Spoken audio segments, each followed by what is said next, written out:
बात करेंगे इसके आगे वाले पोर्शन की, क्योंकि ये वाला पोर्शन पिछले वाली वीडियो में अपन ने कवर कर लिया था। इसमें अपन को और प्रयास करना है, अभ्यास करना है। आकृति 6.2 देखिए और त्रिभुज में से प्रत्येक का वर्गीकरण कीजिए। वर्गीकरण मतलब अपन ने कल जाना था कि भुजाओं के आधार पर 3 त्रिभुज होते हैं और कोणों के आधार पर भी 3 त्रिभुज होते हैं। तो भुजाओं के आधार पर अपने जो त्रिभुज थे,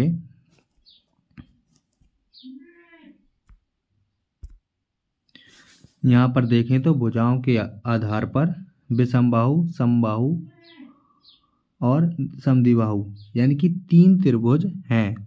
यानी कि एक में सभी भुजाएं बराबर हैं, समबाहु 2 भुजाएं बराबर हैं, समद्विबाहु और कोई भी भुजा बराबर नहीं है तो विषमबाहु। तो ये भुजा के आधार पर हो गए और कोण के आधार पर भी 3 होते हैं, न्यून कोण, अधिक कोण, समकोण। समकोण का मतलब होता है 90 डिग्री। 90 डिग्री मतलब लंब टाइप का बनता है कोण। यानी कि यहाँ पर देखते हैं चित्र में, यहाँ पर 2 भुजाएं बराबर हैं तो कौन सा हो जाएगा कोण? समद्विबाहु। यहाँ पर एक भी भुजा बराबर नहीं है पर लेकिन विषमबाहु तो है, पर लेकिन ये समकोण भी है। समकोण विषमबाहु त्रिभुज है ये, क्योंकि इसमें 90 डिग्री का कोण यहाँ पर बन रहा है, जो एक दूसरे को 90 पे काटते हैं यानी कि लंब होते हैं।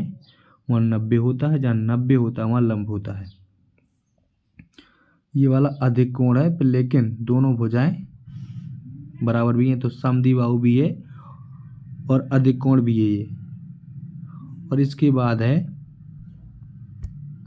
समबाहु त्रिभुज। समबाहु त्रिभुज ये है क्योंकि 5.2 सभी भुजाएं हैं। इसमें देखें तो 3 3 2 हैं, तो यानी कि समद्विबाहु लेकिन अधिक कोण भी है इसमें। और ये हो जाएगा अपना 6 6, तो समद्विबाहु तो है और समकोण भी है, तो इसमें एक के अंदर 2 2 ठो त्रिभुज हैं। ये अपन ने जाना। अगली अपनी हेडिंग है त्रिभुज की माध्यिकाएं। तो आप जानते हैं कि एक दिए गए रेखाखंड का लंब समद्विभाजक कागज मोड़ने की प्रक्रिया द्वारा कैसे ज्ञात किया जा सकता है। यानी कि कागज के टुकड़े से एक त्रिभुज ABC काटिए। यानी कि एक आप कागज का पेज लेंगे ऐसे और त्रिभुज टाइप का काट लेंगे ऐसे। तो इसके बाद इसकी कोई एक भुजा मानो BC है, यानी कि यहाँ पर BC मान लिया होता आपने, यहाँ पर A है। कागज मोड़ने की प्रक्रिया द्वारा BC का लंब समद्विभाजक ज्ञात कीजिए। यानी कि ऐसा इसको अपन को मोड़ना है यहाँ से 20 से कि दोनों ये वाले यहाँ तक और ये सेम हो, मतलब कि इसको दुगनाने पर एक दूसरे को छायांकित कर लें। कागज पर मोड़ की तरह भुजा BC को D पर काटती है। जैसे मान लो कि यहाँ पर विचित्र बना हुआ है, ये BC हो, ये सी यहाँ पे 20 से खिंचा है, मतलब कि मध्य से खिंचा है, ये कह देंगे इसमें मिडिल। तो यहाँ पर ये वाली भुजा के बराबर है, यानी कि 20 से खींचना है सटीक। तो यहाँ से फिर शीर्ष A से मिला दिया गया है। यहाँ से ये जो बीच वाला पोर्शन है, यानी कि D से A को मिला दिया गया है, जैसे यहाँ पर मिलाया गया है। इसके बाद रेखाखंड AD, यानी कि क्या हो गया, ये एक रेखाखंड खिंच गया है, रेखा नहीं रेखाखंड, जो भुजा BC के मध्य बिंदु D को सम्मुख शीर्ष A से मिलाता है। यानी कि यहाँ पर सामने मिलाना है, D के सामने कौन सा शीर्ष A है, तो A से मिला देंगे तो फिर ये माध्यिका बन जाएगी। माध्यिका क्या हो जाएगी, AD त्रिभुज की एक माध्यिका है। तो इसमें ये और कहा गया है कि भुजा AB और CA लेकर इस त्रिभुज की 2 और माध्यिकाएं ज्ञात कीजिए। मान लो कि अगर कहें तो C से अपन एक C से माध्यिका ऐसी जाएगी और एक B से माध्यिका ऐसी जाएगी, तो ये माध्यिकाएं 3 हो जाएंगी। 3 त्रिभुज में 3 भुजा, 3 शीर्ष, 3 कोण और 3 माध्यिकाएं भी हो गईं, जो अभी पहले वाले पोर्शन में नहीं आए थे क्वेश्चन। और इसके बाद है माध्यिका, जैसे मान लो कि ए बी सी त्रिभुज था तो इसको डी मान लिया, इसको डी के बाद ई मान लेंगे, इसको एफ, तो ए डी, इसके बाद हो जाएगा सी एफ और बी ई, ये माध्यिकाएं हो जाएंगी। इसकी अगली वाली माध्यिका त्रिभुज के एक शीर्ष को सम्मुख भुजा के मध्य से मिलाती है, तो ये इसकी परिभाषा हो जाएगी, यानी कि डेफिनेशन हो जाएगी इसकी। और इतनी शॉर्टकट में ये डेफिनेशन लिख सकते हैं, ऐसा आ जाए क्वेश्चन कि माध्यिका किसे कहते हैं। और इसकी और कंडीशन जानते हैं कि मतलब कि माध्यिका जो है, एक त्रिभुज की कितनी माध्यिकाएं हो सकती हैं, तो अपन अभी अभी जाना कि 3 होती हैं, 3। इसका निश्चित क्वेश्चन है ये। और इसके बाद है, क्या एक माध्यिका पूर्णतः त्रिभुज के अंदर में स्थित होती है? यदि आप समझते हैं कि यह सत्य नहीं है, यानी कि आप ऐसा समझते हैं कि इसके अंदर मतलब त्रिभुज के अंदर माध्यिका नहीं होती है, तो उसको एक्सप्लेन करके चित्र बनाइए, यानी कि उसको प्रदर्शित कीजिए। लेकिन ये तो अंदर ही बनती है, क्योंकि बाहर बनती होती तो यहाँ पर भी तो बात बन सकती थी, तो यहाँ पर अंदर बन रही है देखिए। और जो अपन ने 2 ठो और बनाई थी वो भी अंदर बन रही थी, तो ये सही है कथन, ये वाला कथन सही है। तो यहाँ पर क्या कीजिएगा, हाँ लिख देंगे। तो हाँ, एक माध्यिका पूर्णतः त्रिभुज के अंदर में स्थित होती है। तो इसके बाद है अपना त्रिभुज के शीर्ष लंब, त्रिभुज के आकार वाला गत्ते का एक टुकड़ा ABC लीजिए, इसे एक मेज पर सीधा ऊर्ध्वाधर खड़ा कीजिए। इसकी ऊंचाई कितनी है? यह ऊंचाई शीर्ष A से भुजा BC तक की दूरी है, यानी कि BC, ये जो BC दी हुई यहाँ पर BC शीर्ष A, यानी कि जो A दिया हो, जैसे मान लो ऐसी AB होती, ये हो जाता A यहाँ पर, तो A और BC के बीच की दूरी है, ये जो शीर्ष है, तो ये क्या हो जाएगा, BC से दूरी हो जाएगी। ये जो शीर्ष लंब है, शीर्ष का लंब का मतलब यही है कि जो शीर्ष डाला गया लंब है, शीर्ष लंब, तो ये हमेशा 90 पर काटता है। यहाँ पर देखो 90 बना होगा, ये डिब्बा टाइप का बना है, ये 90 कोण कहलाता है। ये आपको बिल्कुल कंफ्यूजिंग नहीं होना है।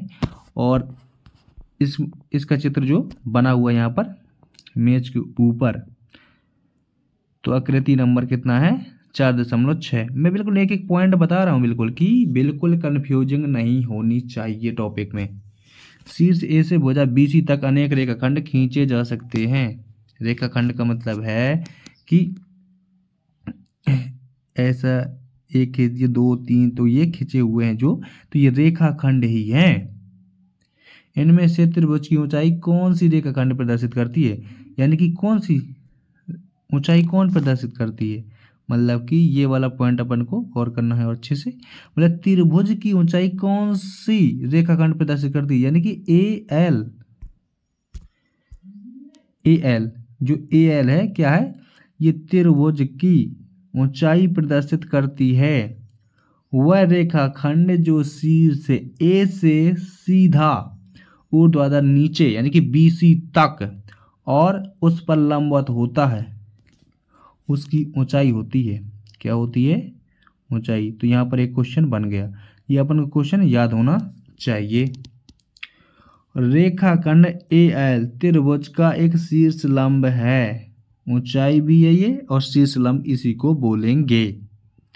शीर्ष लंब का एक अंत बिंदु यानी कि एक अंतिम बिंदु होता है, यानी कि एंड पॉइंट, त्रिभुज के एक शीर्ष पर और दूसरा अंत बिंदु सम्मुख भुजा बनाने वाली रेखा पर स्थित होता है। यानी कि एक यहाँ पर BC पर स्थित है और एक शीर्ष पर स्थित है, तो इसके 2 अंत बिंदु हो जाएंगे। यानी कि एक अंत बिंदु तो शीर्ष पर है और दूसरा बिंदु कहाँ पर है, समक्ष भुजा यानी कि सामने वाली भुजा में लंब होगा, ऐसा नहीं कि आजू बाजू वाली भुजा में लंब हो जाए। प्रत्येक शीर्ष से एक शीर्ष लंब खींचा जा सकता है, यानी कि 3 शीर्ष लंब होंगे। ये अपना पहले भी अपन पढ़ चुके, यानी कि शीर्ष लंब नहीं अपन ने पढ़े थे, ये गौर करना है शब्द पे, मतलब शीर्ष लंब नहीं अपन ने पढ़े थे, अपन ने पढ़े थे खाली शीर्ष बल। तो अपन हर शीर्ष से एक एक लंब खींच सकते हैं, तो 3 शीर्ष लंब भी हो जाएंगे एक त्रिभुज में। तो ये मुझे फुल उम्मीद है कि ये भी पॉइंट आपका क्लियर हो गया, यानी कि 3 शीर्ष लंब भी होंगे। अपन ने क्या पढ़ा था, 3 भुजा, 3 कोण, 3 शीर्ष, 3 माध्यिका, अब हो जाएगी ये 3 शीर्ष लंब।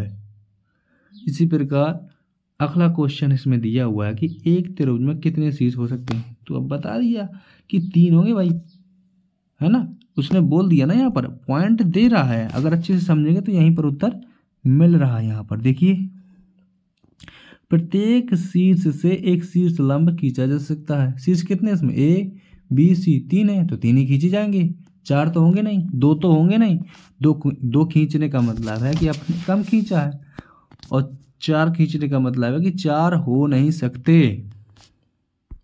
इसके बाद नेक्स्ट क्वेश्चन है जिसमें निम्न में से ए से बी सी तक अनुमान से शीर्ष खींचिए, यानी कि ए से मतलब ए से जो ए से बी सी यहाँ पर ऐसा खींच दिया, और बी सी यहाँ पर ऐसा शीर्ष लंब यहीं पर आएगा बी सी में, ये तो सी में आएगा, और यहाँ पर आएगा ये शीर्ष लंब बी सी में, यहाँ पर आएगा ये, एक सेकेंड, इसका शीर्ष लंब कहाँ पर आएगा, इसके बाहर आएगा, यहाँ पर आएगा, जो भी आएगा। तो क्या होता है, इसका मतलब ये हो जाएगा कि शीर्ष लंब त्रिभुज के बाहर भी होता है और त्रिभुज के अंदर भी होता है। यहाँ पर अंदर आया था और यहाँ पर त्रिभुज के ऊपर आया था, यानी कि भुजा के ऊपर आया था। तो ये तीनों कंडीशन में हो सकता है। और अगला क्वेश्चन क्या है, इसको देखते हैं। क्या एक शीर्ष लंब पूर्णतः त्रिभुज के अभ्यंतर में सदैव स्थित होगा? ऐसा नहीं, क्योंकि इसमें बाहर है अंदर, इसमें ऊपर है, इसमें बाहर ही है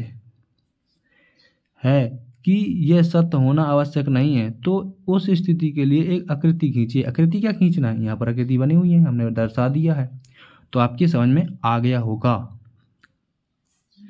क्या आप कोई ऐसा त्रिभुज सोच सकते हैं जिसके 2 शीर्ष लंब उसके 2 भुजाएं ही हों? मतलब कि ये कहने का, ये वाला क्वेश्चन अपन देख रहे हैं जो, तो इसमें ये कहा गया है कि क्या आप कोई ऐसा त्रिभुज सोच सकते हैं जिसके 2 शीर्ष लंब उसकी 2 भुजाएं ही हों? यानी कि 2 भुजा वाला त्रिभुज होता ही नहीं है, 3 भुजा वाला त्रिभुज होता है। पहली बात तो ये गलत है ये क्वेश्चन, तो ऐसा नहीं होगा। और इसके 2 शीर्ष लंब हों, ऐसा हो ही नहीं सकता, 3 होंगे, क्योंकि 3 शीर्ष है ना, मैं पहले बोल चुका हूँ कि 3 शीर्ष लंब होंगे। और क्या किसी त्रिभुज की माध्यिका और शीर्ष लंब एक ही रेखाखंड हो सकता है? बिल्कुल हो सकता है, क्योंकि समबाहु त्रिभुज जो होता है, यहाँ से ये शीर्ष लंब और माध्यिका एक जैसे होंगे, और समद्विबाहु में भी ऐसा ही होगा, क्योंकि ये से होते ही त्रिभुज। एक सेकंड बताता हूँ मैं, यहाँ पर देखिए, ये देखिए शीर्ष लंब और माध्यिका एक होगी कि नहीं होंगी। और यहाँ पर देख लीजिए, जैसे मान लो कि यहाँ पर ऐसा होगा, तो ये समद्विबाहु है, ये समबाहु है, तो हो गया ना आपका क्वेश्चन सॉल्व। बिल्कुल क्लियर रहना चाहिए। इसके बाद आ जाएगी अध्याय। तो ये अपना जो टॉपिक था, इस वीडियो को यहीं तक मतलब कवर करते हैं, तो अगले वाले वीडियो में कवर करेंगे इसको, क्योंकि लॉन्ग हो जाएगा वीडियो थोड़ा सा। तो इसी प्रकार देखते रहिए मिशन योगेंद्र स्टडी। मिलते हैं अगले वीडियो में इसी टॉपिक के साथ। जब तक के लिए धन्यवाद। जय हिंद।